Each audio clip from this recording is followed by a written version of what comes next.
leader of the 3rd Squad of the Shinsengumi. Shizo Hijikata, assistant leader of the Shinsengumi. Okita, I recommend that you stand down. That man over there, the infamous Batosai, the master. People's wolves are here. It's the Shinsengumi.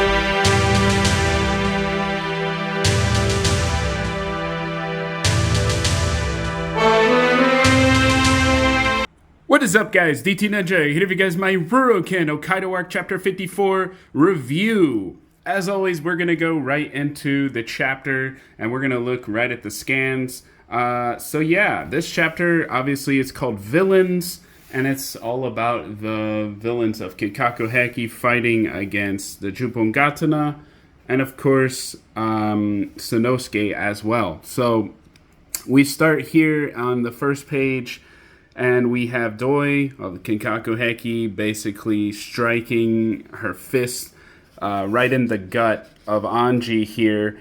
And you can see she's pretty intense, you know, very powerful as well. One thing I noticed about this page, though, is if you look at her, like, around her arm, like, it's covering her entire arm. She's, like, grasping it with her. You can see her fingers are wrapped around her fingers. So I mentioned this in the discussion, but I think this is actually very important to her character and also her powers, like her unique abilities. So I think the actual prayer beads, and yeah, look at the size of the prayer beads as well. Like, they're pretty big. I've seen prayer beads before. I have prayer beads, like, you know, the Buddhist ones, but like these look a little bit more nicer. They look a lot nicer, and you know, different shape, but also they're just a lot bigger.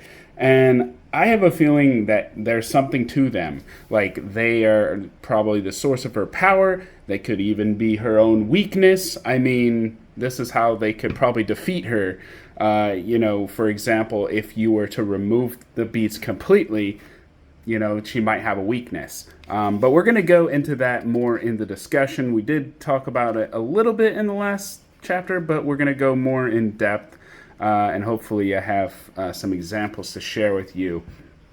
But yeah, this is a pretty cool page. I do like that we have a new woman in Kinkaku Heki, and she's one of the villains. So that's pretty cool. She's very fast, and you can see even the prayer beads are on her ankle.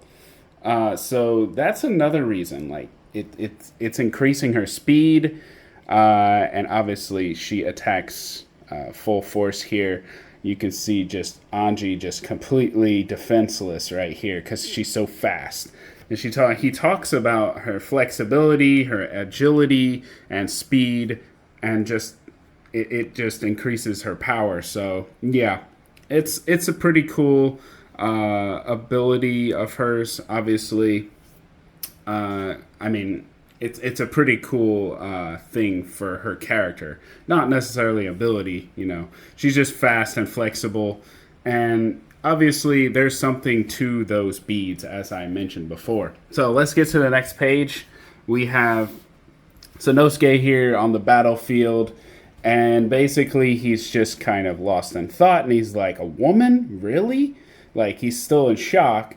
And then he's reminded of what Doi the Rock user said, which is the same person, but was in the rock armor and everything. They said, you know, the children who died in that temple, and he's referring to Anji's kids that he was going to adopt and have a family with. Now that they're dead, they're happy in the Pure Land, is what that rock user said. And so Anji just explodes in anger and is just like, you bitch, how dare you say those children are happy in the, you know, in the afterlife now. So I do like this. I like how, you know, he's sticking up for Anji. It's nice to see. But I also like the reaction of Doi. Doi's like, what a compassionate thing to say. Like, she's almost condescending in the way she says it. Like, normally women would say, you know, you should be more compassionate. You're a woman. But then she's like, you're really naive to think like that. You're not going to be able to kill me because one, I'm a woman, and you don't have the guts to kill a woman or a child. So, and she goes on to say how the master and apprentice are, naive. So I like this condescending kind of villainous, coming out for her character, because it's the first time we've seen her, we saw a little bit of it, but not quite like this. We're kind of seeing it. She's smiling, but also condescending. So I do like that, and she's obviously grasping onto her beads. So I feel like that is a very serious thing. So let's just keep that in mind. That is going to be a very important part for her character. So let's go to the next page. The next page, we have a double spread. We have Kenshin and Kaoru. Beautiful title page. This is a throwback to the very first chapter that was ever released for Kenshin. So I actually have that chapter so we can compare. This is Kanzenban Volume 1. So if we open it up into the first page, you can see it right here. You can see Kenshin and Kaoru together, and this was the very first chapter ever released for Kenshin. So you can see it's definitely a throwback. Let me try to get it up here so you can see it. Yeah, so you can just see it's definitely, a throwback to that first chapter. So I do appreciate what the author did here. So yeah, it's pretty cool. I appreciate kind of going back into the nostalgia of it at all. But that's pretty cool. I do appreciate it. Let's go to the next page. So this is a double spread, as you can see. Let's see if I can get the page here. Okay. Yeah, this is a double spread, as you can see. You got Gongu fighting against Doi, the rock...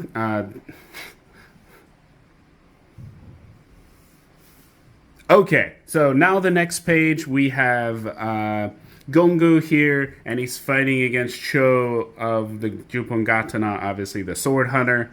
And you can see his Hakujin no Tachi, which is, his favorite sword. And it's flying straight at Gongu. And he goes on to say it's his sword, his snake-style Orochi.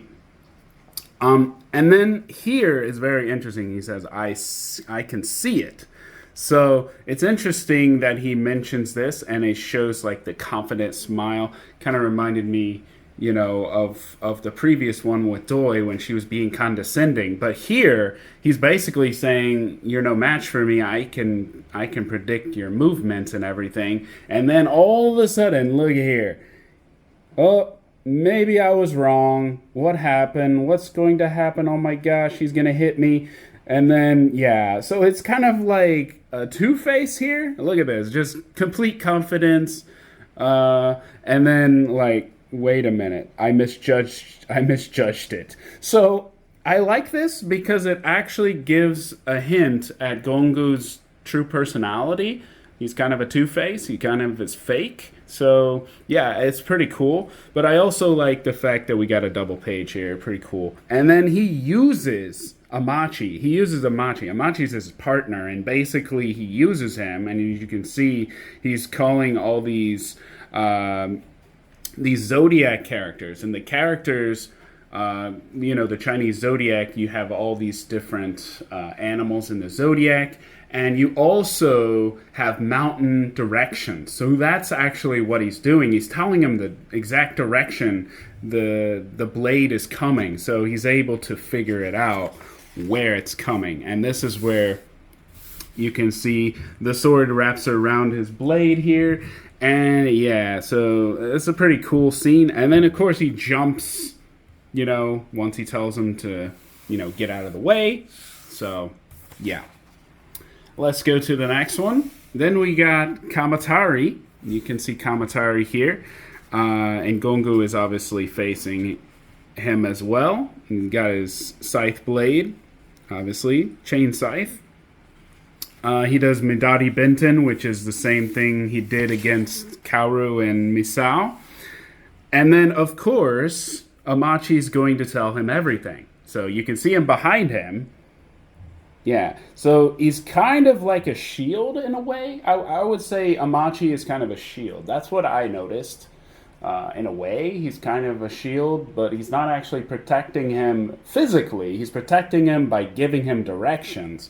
But I did like this too. Like the metal glove, like the gauntlet that he wears is pretty cool. We get to see it in action here, and there's 2 of them. So this is the first time we've seen him actually use his gauntlet as, a defense. So that's pretty cool.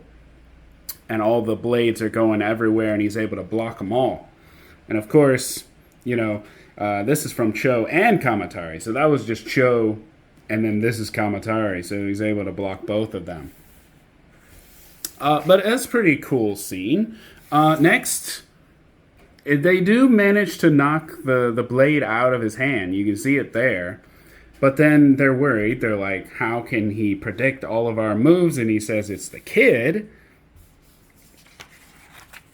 And then they go on, Gongu goes on to tell them that he's Amachi Mikoto of the Kinkaku Heki, and his special ability, his battle style, is Jinsukaku, which is a innate ability called divine awareness. He's able to figure out where something is coming from, like an attack. So an attack is being thrown at you, he's able to determine where it is based on the location, like the coordinates, for example. So like the directions. And of course, Kamatari and Cho are very skeptical of this, and they're laughing. Yeah, sure, divine awareness. And then, of course, Gongu... What was funny about this is, like, they're laughing, and then suddenly Gongu's like, you think it's funny too, and he's laughing about it. And then you can see right here, this little stick right here, this is actually candy, which is really funny. But yeah, I like how we kind of got the serious Gongu and the funny Amachi, and then this whole idea where divine awareness is just like, yeah, it's supposed to be kind of crazy, foresight. So I can understand that, that has been something in other cultures as well. They have, psychics or whatever, being able to predict things. This is a very extreme version. Like, you can predict how, attacks are coming from. Obviously, I feel like an attack has to happen before they can figure it out. But yeah, this whole lineage thing is pretty excessive. Like, look how many people were in there. Apparently, Amachi is a very special child. So, yeah. Anyway, and then you can see the same thing here. And then look here. This actually is a character for Kami, which means God. So even though it's a kid and he's laughing, he has candy. I mean, this does say God. So, yeah. There's some seriousness to it as well. So I do like the playfulness of the idea. It's a kid eating candy, but at the same time, he is for real. He can predict things, especially attacks. So that is interesting. So let's get to the next part, the next page. Obviously, we got some attacks here, and Amachi's behind him again, telling him where to go. Let's get it over here, page by page. So you can see Amachi standing behind him. He's telling him where to go. But look at this. This shot is pretty cool. You got Gongu at blocking the Hakujin no Tachi and the chain and ball scythe of Kamatari at the same time. So that's why there's two heads there. So I kind of like this scan here. It shows the multiple actions going on at once. And then he proceeds to tell them they stand no chance against both of them. And, rightfully so. This is a pretty unstoppable duo if you think about it. I mean, he can predict everything. So Cho gets hit pretty badly. Kamatari also gets hit, But they do manage to knock off the one of the gauntlet, one of the armor metal gloves. So that is something they do, but Kamatari gets smashed in the shoulder here. So, you got a little damage. But they do manage to kind of get a reprieve. So right at the moment, they're kind of like, man, now we got to step up our game. And then all of a sudden, it stops. So Gongo's like, you know what? Let's just call it a draw. Even though we have the upper hand, let's call it a draw. So, and then, of course, you see Amachi eating the candy. The confident smile of Gongo. Of course, they're shocked, right? They're like, what? What are you talking about? And so they question him. They're like, I thought Kinkaku Heki all like to fight. So he goes on to say, well, we're not all the same. So what are you then? Kamatari says. And he's like, so you're a lazy coward then? That was great. Lazy coward is what he says. And in a way, yeah. And so he goes on to say, no, I'm a villain. One of the bad guys. What about you guys? So he's questioning the way he asks this to them. You can tell he's trying to buy time. There's something with their plan that has stopped. So he just wants to know more about why Cho and Kamatari are fighting against him. So they go on to say, we're fighting for rewards and pardons, and we kind of got roped into this. And so he smirks and he pulls out some alcohol and swigs it. So this is a great scene in the chapter. He goes on to basically give the alcohol to Cho, right? He's like, okay, well, we're taking a break now, so how about some brandy? And he's like, foreign liquor, huh? And so he goes, he holds out his hand, and this is one of the best parts of the chapter. He literally wraps the blade hidden within his wrist, which is called Hakujin no Kodachi, all around his arm and slices him.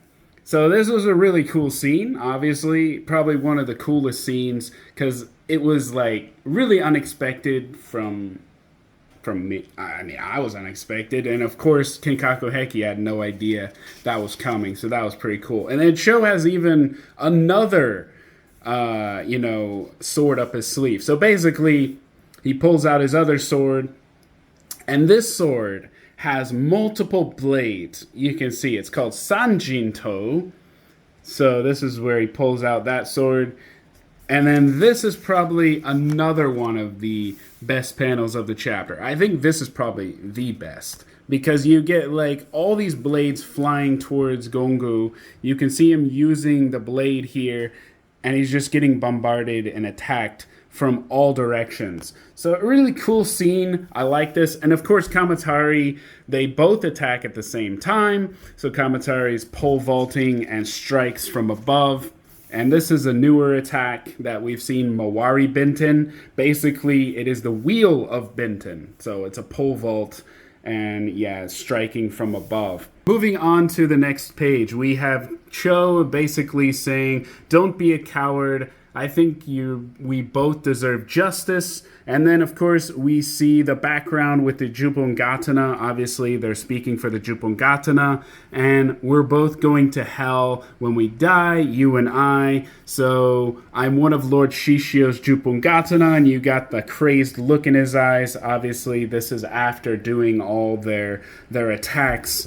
And Kamatari is also getting more serious. So I do like this vibe they're giving.